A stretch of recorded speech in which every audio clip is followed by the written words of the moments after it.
dhawaada Puntland TV iyo studiogiisa Melbourne waddanka Australia. barnaamijkeeni astaan horumaran halkan uga barateen studioga Melbourne waa Cabdi Cilmi aawa martida Puntland TV waa Sheekh Cumar oo ah oday community-ga odayaashiisa kamid ah ahna nin culimo diina shuruucda islaamka iyo shuruucda kaleba aad wax uga garanaya ama yaqaana. waxaa kale oo marti caawa barnaamijkeena uga Gariiqan Cabdiweli Faarax Qambi oo isaguna ah oday community-ga safka hore kaga jira ahna nin aad iyo aad ixtiraam ugu dhexleh labadoodayba aad baan u soo dhaweynaya soo dhawaada Puntland TV studiogiisa Melbourne. barnaamijkeena waxaan ku eegaynaa nidaamka federaalka ee dowladda Soomaaliyeed ama shacabka Soomaaliyeed maantayto ay qaateen iyo higsiga 2016 doorashooyinka dhici doona inay qabsoomayaan iyo siday suurtagal u tahay iyo shirka gaalka ay lagu qabanayo iyo wuxuu ku saabsan yahay su'aalaha soo socda odayaasha ayaan u bandhigi doonaa. mar labaad Puntland TV ku soo dhawaada Sheekh Cumar Cabdiweli Faarax Qambi ku soo dhawaada Puntland TV. ugu horeyn waxaan rabaa inaan weydiiyo Sheekh Cumar aan ku horeeyo nidaamka federaalka ee ay Soomaalidu dooratay ma yahay mid ku haboon Soomaaliya in lagu dhaqo? bismillahir rahmanir rahim. runtii su'aashaas waa su'aal aad muhiim u ah maxaa yeelay dadka Soomaalida way ka doodaan inna way taageeraan federaalnimadii inna way diidan yihiin. marka aniga qof ahaan waxa ila muuqata xilliga inuu yahay federaalku mid ku haboon. kuwar markuu diidan waxay ku diidan yihiin maalan waxay u arkayaan Soomaali in 10 sano la soo baraya maamul iyo dawladnimo ay ku fashilmeen ay wadi waayeen. marka nidaam la barab hadii ay wadi waayeen mid aan la barin ma wadi karaan. dareen saas waa jiriya. waxaa kale oo suurtagal ah inay u arkayaan awood isku duubnida ummadda ayaa weeqmaysa hadii la kala federaal la noqdana dabcan waa arrin kale oo ay dadka qaar u arki karaan. waxaa kale oo ku jira ay u arki karaan dadka dareenkiisa qaar waxay u malaynayaan in dadka la kala googoonayo in isu gudbi karo ama passport iyo visa la soo qaadan doono. marka waa idan cudur kale oo dadku baa in laga daaweeyo lafteedu. marka runtii waxaan arkaa arrintaas inuu yahay arrin ku haboon xilligan in la qaato nidaamka federaalka maxaa yeelay kuwa ogol waxaan arkaa inay tahay waxaa lumay isku kalsoonidii iyo midnimadii dadku ay wax ku wadaagi lahaayeen ka baxda. marka hadii ay dad wax isku darsanayaan dawladnimadu waa heshiis bulsho. markii heshiis bulsho oo waxa amaanaya waajibaad iyo xuquuq adna waxba waajib lagu yeelanaya adna waxba xuquuq u yeelanaysa. marka hadii aamin ku dhamaado oo dadku is aamin waayo shirka ma noqon kara. waxa shirka isla noqdo dad is ogol oo is aamin oo is raba inay meel u wada socdaan wax isku darsan kara. marka aaminka dhamaaday ilaa inta la helay dadku in is aaminaan la helayaan waxa ila quman in cid kasta ama koox kasta ay meesheeda ku maamulato markaas kadibna dadku isoo baadi gooba aaminaad inay dhalato inta aaminaad laga helayo. Cabdiweli intaan hadalkayga u gelin kelmadan la yiraahdo federaalka iyo kelmadan la yiraahdo mooshinka baan wax ka qabaayo. hadda ka hor waxaan maqlay afka Soomaaliga waa laga dayriyo wuxuu ka mid noqon doonaa mustaqbalka wuxuu ka mid noqon doonaa hadal afluma. marka waxaan dadka ugu baaqi lahaa ama ku boorin lahaa kelmadan federaalkana in lagu bedelo xiriirka guud oo la af Soomaaliyeeyo kelmadda mooshinkana lagu bedelo bareeri taas waa taas aanu soo noqdo marka xiriirka guudi nidaamka xiriirka guud waa nidaam soo jireena oo muddo dheer soo taxana dawlado badan ay ku dhaqmeen haddana weli ku dhaqan yihiin. Soomaaliya dawladnimadii ka hor marba la isku soo qaaday arrintaas iyada dabeedna waa la diiday 60kii laga bil wixii ka dambeeyay hadalkaas ama xiriirka guud sheekadiisa lama haynin. wuxuu bilowday waxaan anigu qabaa nidaamka waxa keenay dhibaatooyinkii dalka ka dhacay muxuu ahaa muddada la xusuusan yahay adigu 90kii wixii ka dambeeyay iyo wixii la halmaala ayaa keenay. waa nidaam aan aaminsanahay in lagu dhaqmi karo waxaana dadka soo jiiday sida Cumar uu sheegay kalsooni xumo dadkii kala dhex gashay ayaa soo jiiday. waxaan aaminsanahay nidaamkaas hadii hadda ka hor la sameyn lahaa oo loo baran lahaa waqtigii dowladii centraalka ay jiday oo wadanku uu burburay xamar kaliya burburi lahayd inta kale way badbaadi lahayd nasiib daro wix taasoo aan jirin ba wadankii oo dhan wada burbura hadalka waxaan ku soo ururinayaa nidaamkan waa lagu soo caanamaalay waa nidaam maanta loo baahan yahay maadaama kalsoonidii muxuu ahaa ummadda ay burburdhay oo dhibaatooyinkii hore u dhacay taasoo ay sabab u tahay saas aanu ku talin lahaa waxaan u arkaa inuu fiican yahay maanta Soomaaliya dan u yahay waxaan ku darayaa federaalka laftiisa waa qaadana maahane laftiisa daraasad laguma samay inaan dad aqoon-yahan inta isu yimaadeen ay darseen oo loo arkay inuu nagu habboon yahay looma qaadan laakiin dhibaato nagu dhacan awgeed kitaabka kan loo qaato federaalnimada maxaa yeelay inaan daraasad lagu sameeyo waxaa u daliila adduunka waxaa ka jira dhowr nooc oo federaal ah nooca la qaadan doona lama dersin noocaasaan nagu habboon lama dhihin marka waa qodob inaan la dersin u daliil ah waxaa kaloo noo cadaynaya inaan la dersin Soomaali inta state ay noqonaysaa in lama sheegin waxaa laga cabir oo kaliya dastuurka uu qoray laba gobol inta ka badan waxay noqon karaan dowlad goboleed marka waxa aniga taas igala habboonay in Soomaali loo qaybiyo 3 4 5 waaxood loo qaybiyo oo intaas isla noqdaan dowladda dhisan nidaam baa dhisan sida Puntland oo kale waxa way stadium mar hore tashaday oo ilaa iyo 16 sanadood hadda dhisan dastuur leh baarlamaan leh dowlad leh iyagu isdoorta kuwaas xagee ka soo galayaan kuwaas waxay ahayd inta aan la qaadan dastuurka ay aan la dhisarto federaalka federaalka inta la dooran oo laga hadlin buugiisa bal akhrinba ayaa Puntland la dhisay marka Puntland waa kooris nidaamka federaalka asaaskiisa marka waxay u baahan tahay markii la qaadanay federaalka oo garow la abuuray waxay ahayd in lagu heshiiska lagu daro oo laga bixi kumeel gaarin in lagu daro Soomaali meeqa uga baahan in istiidino noqdaan maadaama iyagu ay dhisnaayeen oo nidaamkoodu shaqaynayay maysan ahayn marka waxay dhamaan in la dhammaystiro dabcan ha inta dhammaystirkeeda waa arrin aad muhiim u ah ما شيء أورانيس واحد كسر عصب ورير كودي ليه ودن كان ندأ وسنيليو أي نشوفنا كل سجال بقولي كودي بايقاتين نظام كان فدراليسي كواي كل غمار إلى هدير مرن أيا كتاجن Soomaalidu way inay ogaataa maadaama wax kan uu yahay nidaam cusub oo aan hore loo aqoon jirin waa khasab in muran ka yimaado oo dadka qaarna diidaan qaarna soo dhaweeyaan marka taa waa in lagu tala galaa lagana yaabay muddo ka bacdi wuxuu dhan inay is saxaan oo mataqaanaa heerkii ugu wanaagsanaa la qaato ama lagu isku dubar dhaco nidaamkii federaalka ama sida Cabdiwali yiri af Soomaaliga markaa ku turjuntay xiriirka guud Sheekh Omar xiriirka guud ama federal systemka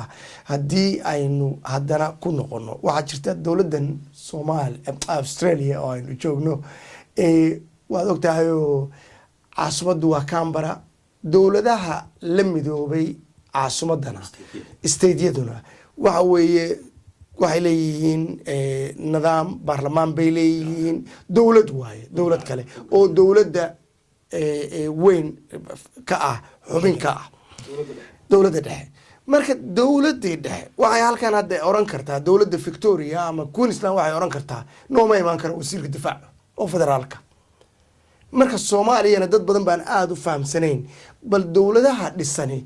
in ay yani leeyihiin xuquuq iyaga u gaara canshuurta iyaga iska qaada ciidankooda nabadgelyada booliska iyaga iska leh difaacooda iyaga iska leh Soomaaliya waa burburtay bal iyada arinta bal wax ka dhayadana fiiri bismillaah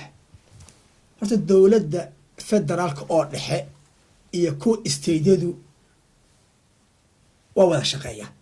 waxna waa isla leeyihiin waxna waa kala leeyihiin marka maadaama ay yihiin dad wada shaqeeya oo ay ka shaqo ay ka wada dhaxayso oo ay ka wada dhaxayso nidaam uu ka dhaxeeyo kan state-ku wuxuu leeyahay premierkiisi wuxuu leeyahay baarlamaankiisi wuxuu leeyahay golihiisa wasiirada wuxuu leeyahay dastuurkiisi wuxuu leeyahay booliiskiisi maxkamadihiisi wixiis oo dhan xataa immigrationkiisi uu leeyahay wixiis oo dhan u dhammaystiran yahay marka dowladda dhexana kulligood isu wada keentaa oo xataa marka ay shiri tagaan waxaa shirkooda kasoo qayb gala beremayarada iyo baramaysarka awada shira oo danta guud markay ka wada hadli tagaan marka waa wax ay dantu ka wada dhexayso oo mid arka xeerkiisa nidaamkiisa uu leeyahay dowladda dhexana ma awood inay ku xadgudubto dowladda state-ka kuma xadgudbi karto state-ka kuma xadgudbi dowladda dhexe federaalka kuma xadgudbi karo marka nidaam kala haga ay kulligood wada leeyihiin oo kala nidaamiya oo mid kasta uu ilaalinayo isku xadgudbay maxkamad cabdiweli maxaa ku daraysaa soomaaliya dagaal ahliyo waxaa dhacay dhibaato badan keenay waxaan maanta ka hadlaynana haddii aan dagaalkaasi dhacin lagama hadleen ummad jirto oo sideeda u nool oo ma garanaysaa ehelo wada shaqaysatay ahaan lahay magaalo madaxda muqdisho soomaali oo dhan ayaa wada dhisatay nin waliba wuxuu keenay wixii uu lahaa maskax ha ahaato maal ha ahaato dhismihii hadda arrintaasi haddii aynu si edebla u niraano waxa weeye ma jirto ma fahamti marka magaalo madaxdu see bay noqonaysaa soomaaliya dastuurkasi ma ku qoran tahay inay magaalo madax iyadu ahaanayso mise waxay noqonaysaa in laga guuro oo si loo helo heshiis dhaba meel dhexa in la isugu yimaado qodobo waxaa bismillah waxaa jira horta qodobo aan weli la isla meel dhigin waxaa kamid a maqaamka caasimadda ay yeelan doonto la islama meel dhigin waxaa kamid waxyaaba aan la isla meel dhiginin dowladda federaalka oo dhexma awoodda yeelanaysa mase isteedida awoodda yeelanaya lagama heshin ayadana yaa awoodda yeelanaya ma dowladda dhexe federaalka awood yeelanaysa mase isteedyada membarka ka ahaa awoodda yeelanaya la isla meel dhigin marka waxyaaba badan oo qabyo ah oon la isla meel dhigaya weli taaga oon weli go-aan laga gaarin haddii maanta la yidhaahdo caasimad cod ha loo qaado ra'yigaaga balka dhiibaado maxay noqon lahayd caasimadda koley waxaa ila habboon inay tahay magaalo dadka dhan udhexaysa sax oo ay ka muuqato taariikhda iyo hidaha iyo dhaqanka soomaalida oo dhan sax inay ka muuqan karto waa tan ugu muhiimsan koley waxaa filaya weliba xeer gaara in loo samay doono na waan rajaynayaa maalan haddii ay dhacdo in la isku khilaafo oo lagu heshii waayo caasimadda meesha ay noqonayso stateka dooda ka keena waxaa hortaala sidii dooda ka dhacday Victoria iyo New South Wales laba state oo Australia ku taala ayaa 1901 waxay ku doodeen meesha caasimada markii Australia ay federal noqotay waxay ku doodeen meesha caasimada noqon doonto Australia Victoria qaabisa shirka ayada ololeysay in federal dadku ay noqdaan ayada baarlamaanka oris abuurtay ayada dadku soo keentay waxaa ku diiday in caasimada noqoto Victoria Melbourne Sydney oo New South Wales aadid marka maadaama ay dib xoojo looga dhigay meel dhexe oo dhexdhexaad ka ah oo aan lahayn noo keen marka Victoria New South waxay ogolaatay inay dhul dhan ku deeqdo oo aan cid lahayn aysan sheegi karinin inay ugu deeqdo inay caasimad dalka ka noqoto sidee loo dhisay caasimadaas carrada iyo ciidda iyo dhagaxaanta lagu dhisay iyo lacagta lagu dhisay kulli waxaa laga soo aruurshay isteedii Australia ku yaal oo dhan waa isku darsadeen cid sheegi kartaa ma jirto dadka dhan ka wada dhaxaysa baarlamaanka ugu weyn meesha ku yaala oo calaamad u ah dhagaxaanta lagu dhisay ciidda lagu dhisay iyo shaqaalaha dhisay kulli sidee laga soo aruuriyay si ay u ahaato meel dadka dhan ka wada dhaxaysa oo gobolna uusan cid u sheegay cabdiweli maxaa ku daraysaa wallahi waxaan dhihi lahaa muqdisho waxay ahaan jirtay caasimadii ama xaruntii Soomaaliya ay ahaan jirtay ma hubo inay waagii hore lahayd xeer u gaar ah oo muxuu ahaa oo dadkoo dhan ka dhaxeeya waxaan u maleynayaa Soomaalidu sidaas ugama sii fakarin hadda haddii dhibaatooyin dhaceen waxaan ku talin lahaa dhaqaale lama hayo maanta caasimad cusub ama xarun cusub lagu dhisay waxaan ku talin lahaa xeer gaar ah loo sameeyo oo muxuu ahaa lagu nagaado intaasaan ku talin lahaa Sheekh Umar higsiga 2016 sawir runta waa su-aal dad badan ay isweydiiyaan su-aashaan madaxda qaranka iyo wakiilka qaramada markay hadlayaan waxay yidhahdaan 2016 waa dhici doonaa doorashooyin marka anigu waxaan leeyahay meesha la tiigsanayo oo 2016 oo la tiigsanayo waxbaa ka hore in la sii maro dalka shabaab lagama xoreyn maamul goboleed lama dhamaystirin guddiga xuduudeeda lama samayn maxkamadda dastuuriyada lama samayn guddiga cadaaladda lama samayn marka waxyaaba badan oo loo baahan in la sameeyo intaan la gaarin ka hor horta maba lagu dhawaaqay maba la samaynba xataa waxaan dhamaystirin dastuurkii qabyo qoraalka aan dhamaystirin laftiisi oo hadda la magacaabay guddiyadii qaarkood baarlamaanka maba uusan ansixinba marka hawshaas qabashadeeda waxaas dhan ka sokaysa laakiin dhinaca kale markaan ka fiirino waxaad moodaa Soomaaliya inay maraaxil soo marta doorashooyinka markii dalku burbura kadib waxaa la soo maray xilli dagaal oogayaal ay soo xileen baarlamaan waxaa ka dambeysay xilli oday dhaqameed oo soo xila baarlamaan waxaad moodaa tii hore inay tan ka fiicnayd midda hadda la hiigsanaya marka waxaa iga muuqataa haddii dowladda federaalka ah iyo dowlad goboleedyada xibinta ka ah dowladda federaalka ah ay wada shaqayn iyo daacadnimo iyo kalsooni ku wada shaqeeyaan in la heli karo doorasho dhaanta tii odayaasha wax soo xileen in la heli karo cumar baa dhameeyey arrintaas iyadaa laakiin anigu waxaan dhihi lahaa wax kasta oo la dhisayo guriba ka soo qaad ama bridge buundo la dhisayo waa in marka hore horta qalabkii lasoo ururiyaa lagu dhisi lahaa meeshaas la dhisay waa in lasoo ururiyaa marka haddaaban qalabkii lasoo ururin dhismo keliya oo afka keliya hadalkii yahay waxa weeye meeshaas dhisma ka hirgeli maayo marka inta cumar sheegay weeye aniga iguma muuqato waqtigaas iyada doorasho muxuu ahaa suuragala oo tii loo baahnaa ah in la samayn karo anigu u malayn maayo dowladda puntland waxay ku baaqday shirkaasina waxaa lagaga hadli lahaa sidii loo turxaan bixin lahaa dadkii puntland wada dhistay ku heshiiyey la baxay markaa puntland state of somalia maxaa u malaynaysaa shirkaasi adiga laftaadu aragtidaadu seebayta bismillah shirkaas horta waa shir aad iyo aad muhiim u ah oo dadka dega puntland gaar ahaan uu u yahay si aada muhiim u ah shirkaas anigu waxaan u arkaa laba ujeedo waa xambaarsan yahay dhinaca kale markaan ka fiiriyo horta shirkaas wuxuu la mid yahay ama uu ku dhodhow yahay shirka puntland lagu aasaasay 1998 ayuu u dhigmaa waayo shirkaas dadki isu yimid xeer nidaam ay samaysteen xeerkaas nidaamkaas waa lagu soo meel gaaray waxay samaysteen nidaam dowladnimo waxay samaysteen dad dadka u hadla xaqooda u raadiya dhibaatada ka difaaca dadka kala haga nidaam u abuureen nidaamkaas waa lagu soo caanamaal alxamdulilah dadkii abuuray oo ka dambeeyey ra'yiga iskale waxaan leeyahay ajri xasan allah ka siiyo maanta waxay joogtaa marka puntland laba dariiqo haddii dad wax isku darsan ay shirka noqdaan waxay u baahan horta inay xisaabtamaan ay yidhahdaan war waxaan isku darsannay maxaan faa'iido maxaan khasaarnay marka puntland waxay ahayd shirkad dad wax la isku darsaday ahayd marka waxay u baahan yihin inay dadku ka doodaan iswarsadaan maxaan faa'iido maxaan khasaarnay kul waxa isaan leeyahay faa'iido ma inaan ugu khasaarin wax isku darsigaas waa lagu faa'iiday laakiin haddaa wax tira waan samaynayaa dhibaata dhalanaysa qofka raba inuu wax barto waa inuu wax khaldo marka qof aan wax khaldo wax ma barto marka haddii maamul la samaysto dabcan maamulka dad wax ka tirsan doona maamulka wax ma gaari karto soo khaldan ama soo dardari marka haddii beelo wax kala tirsanayaanna waxaan arkaa in xal loo helayo haddii beelo ama dad ay wax ka tirsanayaan dowladda maamulka xukuumadda ay wax ka tirsanayaanna waxaan arkaa in xal loo heli doono marka laba qayb oo kala qaadaya shirka gaalkacyo qaybta dhaqanka ku saabsan beelaha intaadan u kala qaadin miyaysan puntland noqonaynin midii aan ka hadlaynay oo dowladda federaalka iyo dowladaha xubnaha ka oo kale inaa iyaga laftoodu waa weeye waa gobollo isu tegay bay ahayd gobolladu isku dhaqaalo iyo isku magaranaysaa juhdi ma wada gelinin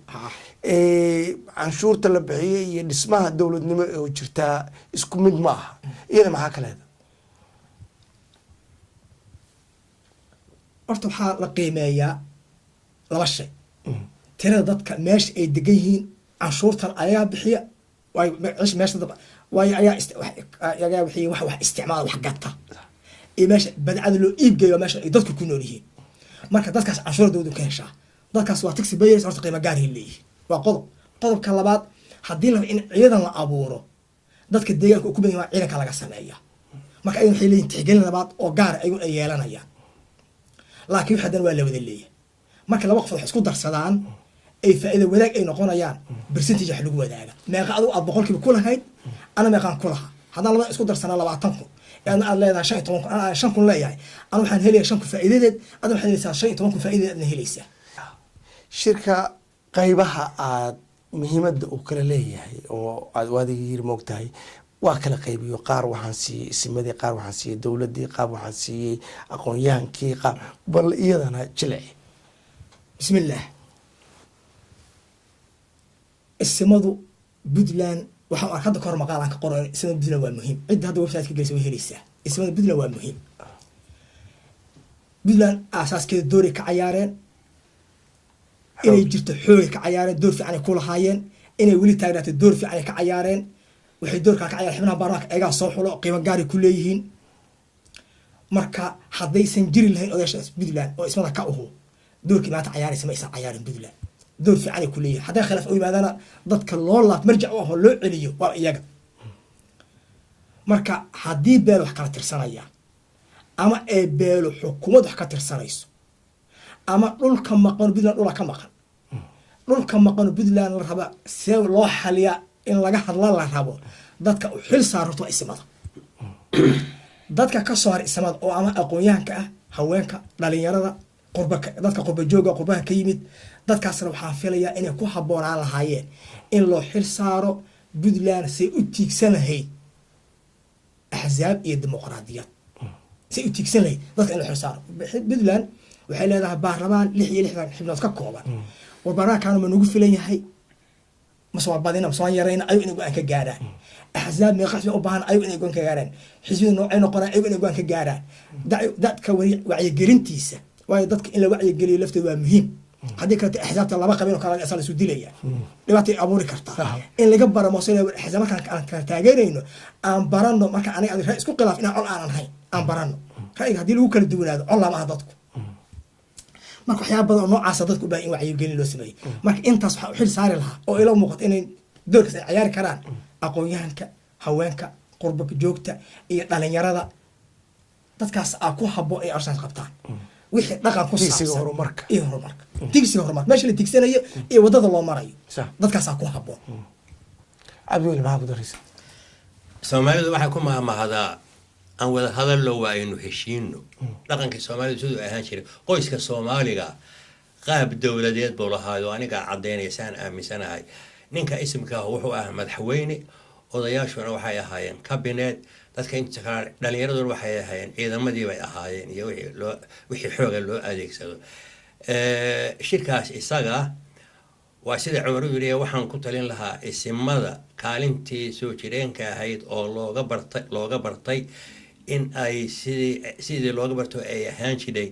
inay shirka isaga u meel mariyaan oo wixii beelaha ka dhaxeeya ay muxuu ahaa heshiis iyo wixii loo baahan yahay ay dhex dhigaan taasaan kula talin lahaa waxaan kula talin lahaa dadka aqoonyahanka sida hadda Cumar uu sheegay waxyaalihii deegaanku ku hormari lahaa iyo dimuqraadiyiinta iyo wixii la halmaala in ayaguna kaalintaas ay buuxiyaan taasaan kula talin lahaa sheekh Cumar maadaama la soo qaaday dimuqraadiyiinta Puntland waxay doonaysaa inay ku tilaabsato nidaamka xisbiyada badan ee dimuqraadiyiinta maxay kula tahay sidee lagu gaari karaa nidaamkaas ee Puntland ku gaari kartaa nidaamka isaga bismillaahir rahmaanir rahiim horta nidaamkaasu waa nidaamka ay Puntland tiigsanayso ilaahay u fududeeyo nidaamkaas wuxuu u baahan yahay saddex door xukuumadda iskale door waxaa iskale dadweynaha door waxaa iskale dadka axzaabta furan doona saddex door oo kala qaadaya kaalinta ay dowladdu leedahay waa inay diyaariso dastuurkii mathali lahaa ilaa dastuurka hadda dhagan kuma dhisna axzaab dastuur inay u diyaariso ka turjuba axzaab iyo dimuqraadiyad inay u diyaariso dastuurkaas lasoo diyaariyo inay u samayso ergooyin ansixiyo iyo ama afti shacab si dastuurka laftiisa loo ansixiyo ayuu u baahantay intaas horta xukuumadda u xil saara iyo qaanuunka iyo heshiis iyo xeerarkii axzaabta in ayadu diyaariso shacabka waxaa looga baahan yahay wacyi siyaasadeed oo bisil inay u bislaadaan inay doodi karaan inay ra'yi ku kala duwanaa karaan inay axzaab kala duwan noqon karaan ayaa looga baahan yahay dadka axzaabta furanaya waxaa looga baahan yahay xisbigu inuu laga bilaabo caasimadda ilaa tuulo inuu gaaro xisbiyadaasna ay ku dhisnaadaan nidaamka shacabka oo dhan dadka ay kaba dhex muuqan karaan dadka dhan kaba dhex muuqan karaan xisbi kasta oo samaysta barnaamij oo soo bandhigo wax ummadda u qabanayo wax uu digtigay dastuur inuu xisbigu leeyahay waxaan dhihi lahaa in la mamnuuco aan la ogolaan shacab iyo dowladba aysan ogolaanin xisbi qabiil ku dhisan ama beel ku dhisan xisbi ku dhisan diin koox diineed inaan la ogolaan xisbi deegaan ku dhisan waayo intaas waa xasaasiyad abuuri karaan iyo dadka inay isficlaan ay abuuri karaan marka axzaabtaasoo waxaas laga ilaaliyo iyo dadkoo la wacyigeliyo iyo dowladda u diyaarisa barnaamijkeed axzaabta waxaan u malaynayaa inay ahaa lahayd wax aada iyo aad hadday iskaashadaan meel fiican laga tiigsan wax ka soo baxayaan waxaan kaloo ku dari lahaa Puntland waxay leedahay hadda 66 xildhibaan ayay leedahay doorashada ugu dambeysay madaxweynihii hore Dr. Faroole waxaa loogu guuystay hal cod